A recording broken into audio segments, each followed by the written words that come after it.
സാധാരണക്കാരിൽ സാധാരണക്കാരനായ മലയാള സിനിമയിലേക്ക് വന്നു ചേർന്ന കലാഭവൻ മണിയെക്കുറിച്ച് എന്താണ് പറയാനുള്ളത്? അദ്ദേഹത്തിൻ്റെ ഉയർച്ചയെക്കുറിച്ച് താഴ്ചയെക്കുറിച്ച് എന്താണ് പറയാനുള്ളത്? അദ്ദേഹം ഒരു സാധാരണ കർഷക തൊഴിലാളിയുടെ മകനായിരുന്നു. അദ്ദേഹത്തിൻ്റെ സ്വസിദ്ധമായിട്ടുള്ള സർഗവാസന വളരെ ഉയർത്തിക്കൊണ്ടുവന്ന് അയാളെ കലാരംഗത്ത് തൻ്റെ ആ സാന്നിധ്യം അറിയിച്ച് കലാരംഗത്ത് ഉന്നതിയിലേക്ക് ഉയർന്നു വരികയും ചെയ്ത ഒരാളാണ്. അദ്ദേഹം ഒരു അതുല്യ പ്രതിഭ തന്നെയാണെന്ന് തന്നെ ഞാൻ പറയുള്ളൂ. കാരണം അദ്ദേഹത്തിന് നല്ലൊരു അഭിനയശേഷിയും അതനുസരിച്ചുള്ള നാടൻ പാട്ടിൻ്റെ കുറേ ശീലുകളൊക്കെ സ്വന്തമായിട്ടുണ്ടായിരുന്ന ഒരാളാണ്. അങ്ങനെ ഒരു കഴിവുള്ള ഒരാളായിരുന്നു. അതോടൊപ്പം അദ്ദേഹത്തിന് കുറച്ച് ചാരിറ്റി ട്രസ്റ്റ് എന്നുള്ള രീതിയിൽ അദ്ദേഹം മറ്റ് കുറേ പേർക്ക് കുറേ സഹായങ്ങളൊക്കെ ചെയ്തിട്ടുള്ളൊരു നല്ലൊരു വ്യക്തിത്വത്തിനുടമയാണ്. അങ്ങനെ പിന്നെ ഇദ്ദേഹത്തിൻ്റെ താഴ്ച വന്നിരിക്കുന്നത് വെച്ചാൽ ഇദ്ദേഹത്തിന് ഒരു മദ്യപാനം ഉണ്ടായിരുന്നു. ഈ മദ്യപാനം അദ്ദേഹത്തിൻ്റെ ഇമേജിനെ കുറച്ച് ദോഷം വരികയും ആ ദോഷം എന്ന് വെച്ചാൽ കലാരംഗത്ത് അയാളുടെ ജോലി കൃത്യമായിട്ട് ചെയ്തിരുന്നു, അതില്ല പ്രശ്നം. പക്ഷേ അദ്ദേഹം ഇതുകൊണ്ട് തന്നെയാണ് അദ്ദേഹം അകാലത്തിൽ മരിക്കാനിടയായതെന്ന് വിശ്വസിക്കുന്ന ഒരാളാണ് ഞാൻ. ജീവിതത്തിൽ വലിയൊരു മുറിവുണ്ടാക്കിയത് അദ്ദേഹത്തിൻ്റെ മദ്യപാനമാണ്. അതെ, അദ്ദേഹത്തിൻ്റെ മദ്യപാനം തന്നെയാണ് അതിന് മുറിവുണ്ടാക്കിയത്. അദ്ദേഹം ജീവിച്ചിരുന്നെങ്കിൽ ഒരുപക്ഷെ അദ്ദേഹത്തിന് നല്ല കലാസൃഷ്ടികൾ കാണാൻ കഴിയുമായിരുന്നു. അതൊക്കെ കാണാൻ കഴിയാതെ പോയി. ഇങ്ങനെ ഒരു നല്ലൊരു മലയാള സിനിമയിലൊരു അറിയപ്പെടുന്നതും പേരെടുത്തൊരു വ്യക്തിയായിരുന്നു. അങ്ങനത്തെ ഒരു നല്ലൊരു നടനായി തമിഴ് സിനിമയിലൊക്കെ ഒരുപാട് അഭിനയിച്ചിട്ടൊക്കെ ഉള്ള ഒരാളാണ്.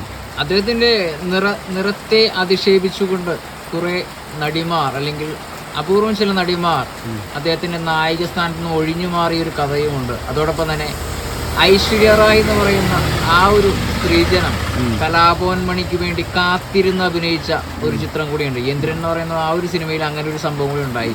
അപ്പൊ തീർച്ചയായിട്ടും ഒരു കലാകാരന്റെ കഴിവിനെയാണോ നിറത്തിനെയാണോ അവന്റെ ജാതിയെയാണോ ശരിക്കും പ്രേക്ഷകർ സ്വീകരിക്കുന്നത്? അതിനെക്കുറിച്ചുള്ള ആ ഒരു ചോദ്യം വന്നാൽ എന്താണ് ഉത്തരം നൽകുക? ഈ ഒരു സമൂഹത്തിലേക്ക് എന്താണ് അതിനുള്ള ഒരു ഉത്തരം നൽകുക? ശരിയായൊരു ആസ്വാദകൻ ഒരിക്കലും ഒരു നിറത്തിനെയല്ല ആസ്വദിക്കുന്നത്. അവൻ്റെ ആ കലാപരമായ കഴിവുകളെയാണ് അവൻ അംഗീകരിക്കാറുള്ളൂ സാധാരണഗതിയിൽ. പിന്നെ ഇത് ചില ആളുകൾ ഇങ്ങനെ അവരുടെ സ്വന്തമായിട്ടുള്ള അറിവില്ലായ്മയുടെ പേരിൽ വിവരക്കേടിൻ്റെ പേരിലോ ആയിട്ടാണ് ഇങ്ങനെ ഈ നിറത്തിൻ്റെ പേരിൽ നടിമാരായാലും മറ്റുള്ളവരൊക്കെ അകറ്റി നിർത്തുന്നതായിട്ടാണ് എനിക്ക് തോന്നുന്നത്. അല്ലാതെ ഇത് നല്ല നല്ല കലാസൃഷ്ടികളുണ്ടാക്കുന്ന ആളുകളെ നമ്മൾ ഒരിക്കലും അങ്ങനെ നിറത്തിൻ്റെ പേരിൽ അവഗണിക്കേണ്ട കാര്യമില്ല. നിറത്തിലുള്ള ശരിക്കും കാര്യങ്ങളില്ല. അവരുടെ എല്ലാം ബുദ്ധിപരമായിട്ടുള്ള തലത്തിലുള്ള ആ സർഗവാസനയിലൂടെയല്ലേ ശരിക്കും കലയായാലും എന്ത് സൃഷ്ടികളായാലും ലോകത്ത് തന്നെ ഉണ്ടാകുന്നത്. നിറമല്ലല്ലോ അതിനകത്തുള്ള പ്രാധാന്യം. അതാണ് ഞാൻ മനസ്സിലാക്കിയിരിക്കുന്നത്. അതേപോലെ പല വെളുത്ത നടന്മാരും മറ്റുള്ളവരൊക്കെ ഉണ്ടെന്ന് വരുത്തി കുറേ ആളുകൾ ഇങ്ങനെ ഫാൻസുകളുണ്ടാകാറുണ്ട്, ഇപ്പോൾ ആരാധകരായിട്ടുള്ള ആളുകൾ. പക്ഷെ എന്നെപ്പോലുള്ള ആളുകൾ അങ്ങനെ ആരാധനയില്ല.